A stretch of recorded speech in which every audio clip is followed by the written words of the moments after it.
online learning. It's everywhere. From learning how to rethread your sewing machine, in-house inductions, online, universities everywhere. We've all seen it.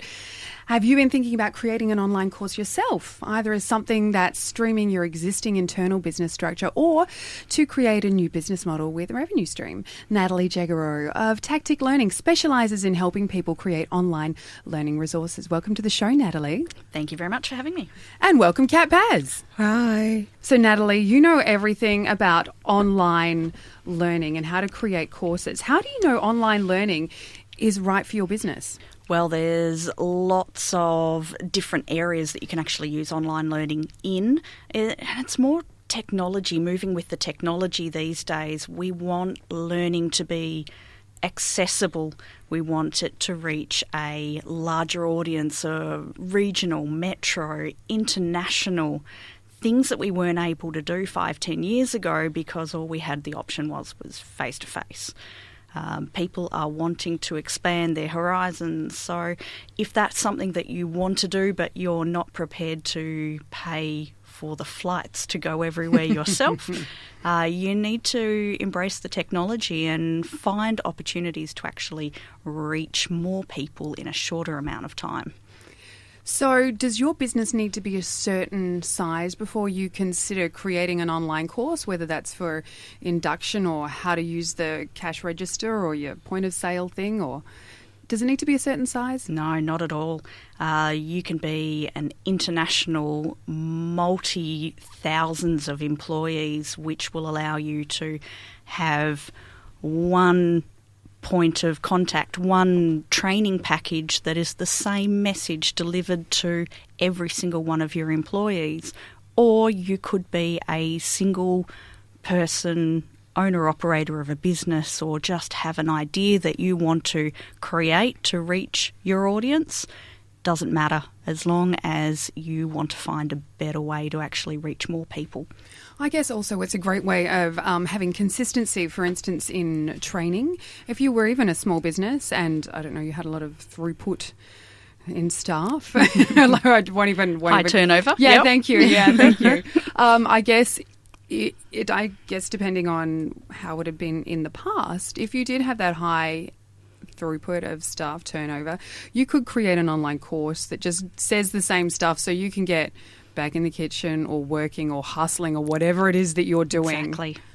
Yeah. One of the companies that I'm working with at the moment, their induction process across all of their different sites is extremely different based on who's taking it and what information is available, what time of day it is, how grumpy the person that's taking the induction. So many different variables can impact the output of what your induction actually is. You might turn up for an induction one day and business is going through the roof, everybody's super busy, and they might just...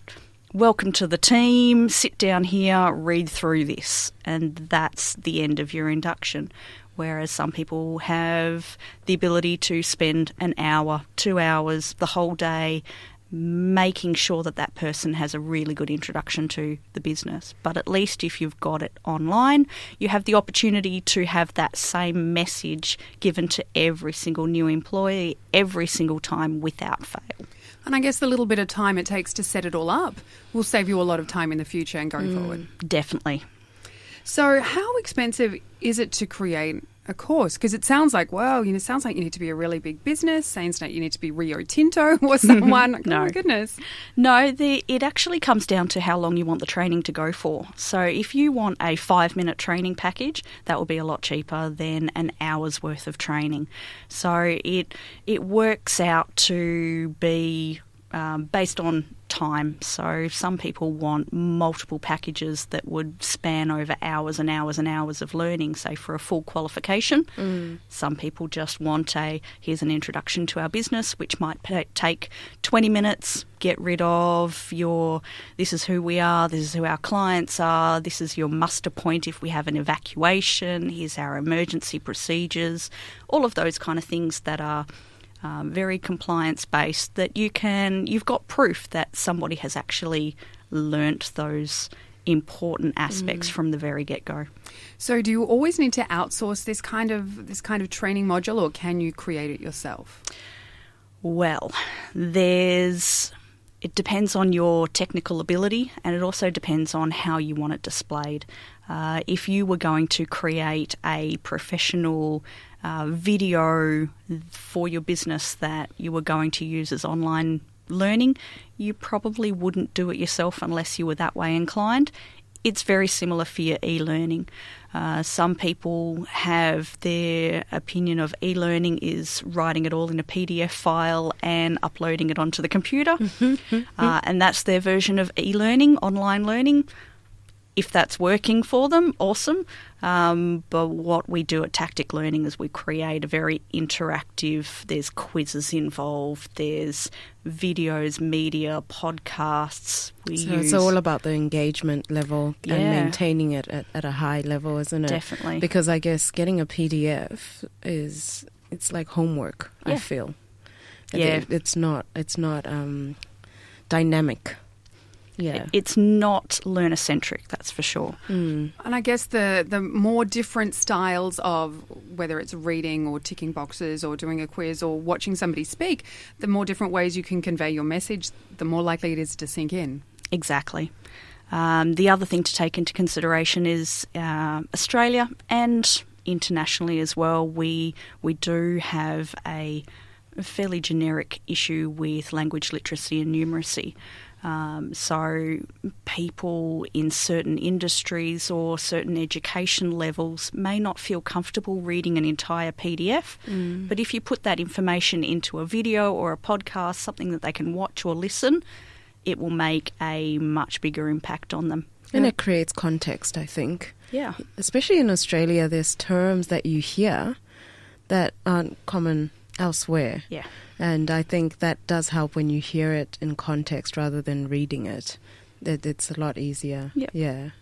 There's also a lot of businesses that I've dealt with that have the opinion that, well, this works for me, so it has to work for everybody else. You know, if I can sit here and read a 64-page PDF, why can't you?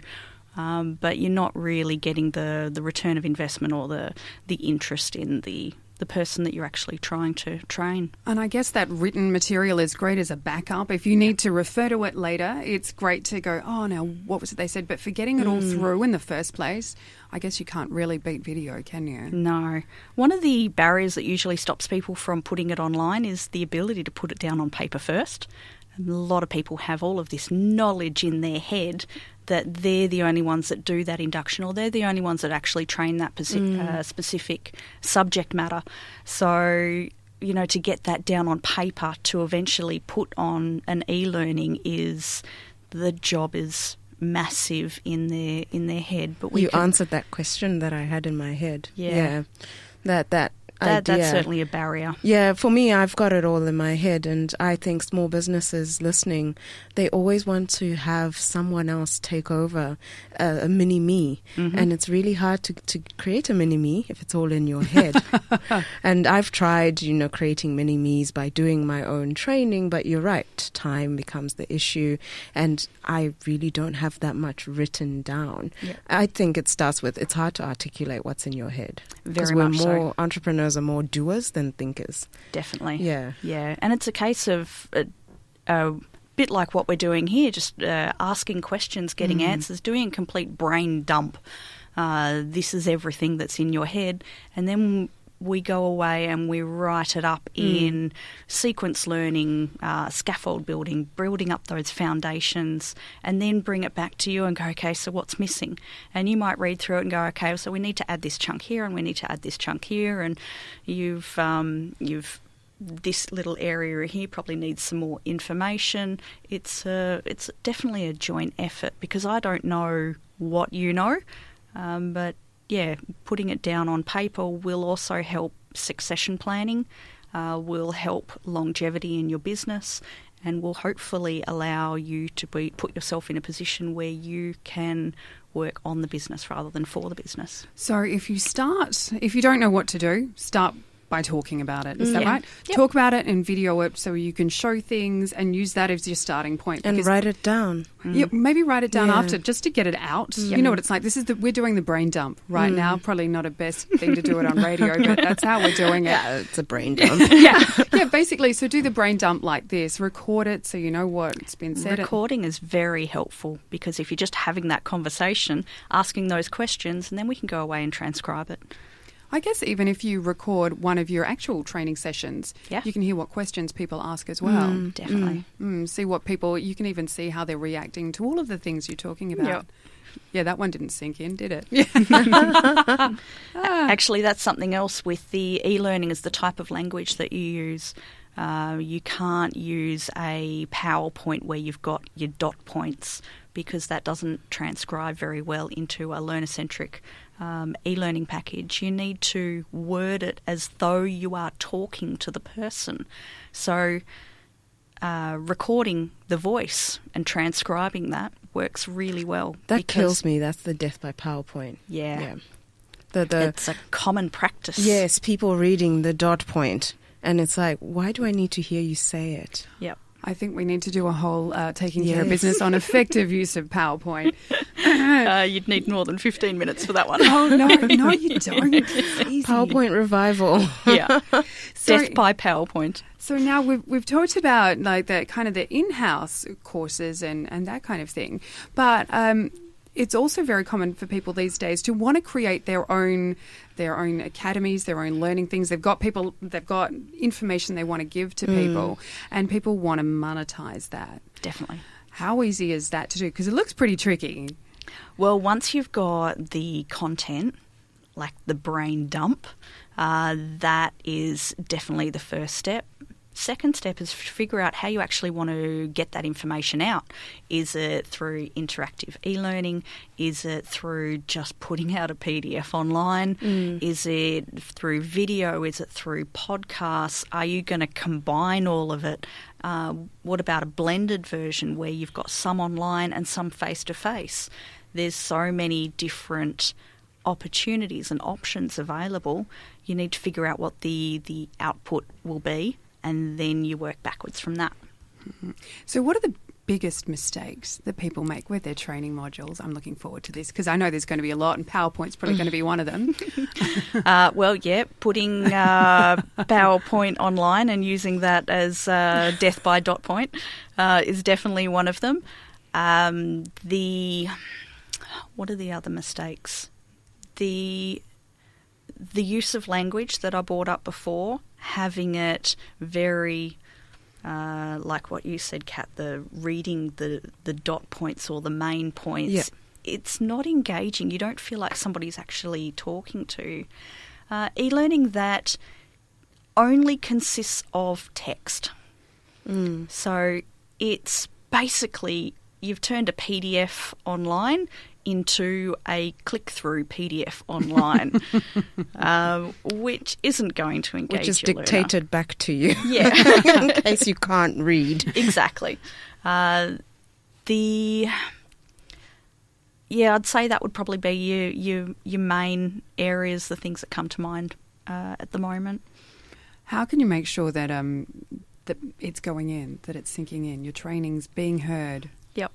There's definitely the use of quizzes and interactive learning. You can use things like your questions, your drag and drops, your checking for understanding. You know, if you've read and moved through an entire package on how to steer a car, you might do a bit of a animation or asking questions. You know, when would you be turning the steering wheel in this particular scenario? Where should your hands be?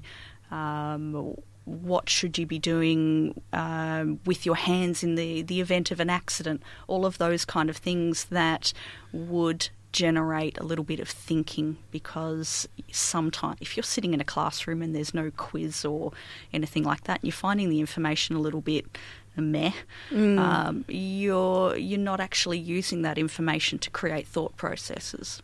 Okay, so it's a different synapse you're sending off. Yeah. Okay. I've done one of those actually where I didn't proceed until I answered a few questions. Yep. And that's when I was like, oops. Sorry.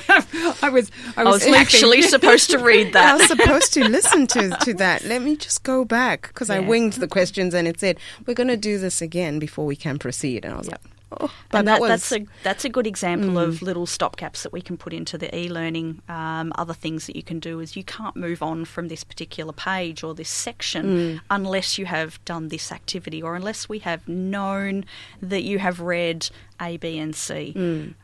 So it does make you read it, but without that check for understanding, people can just be click, click, click their way through. Tick the box, I've done it. It was for my regulatory learning, so that's when I experienced that.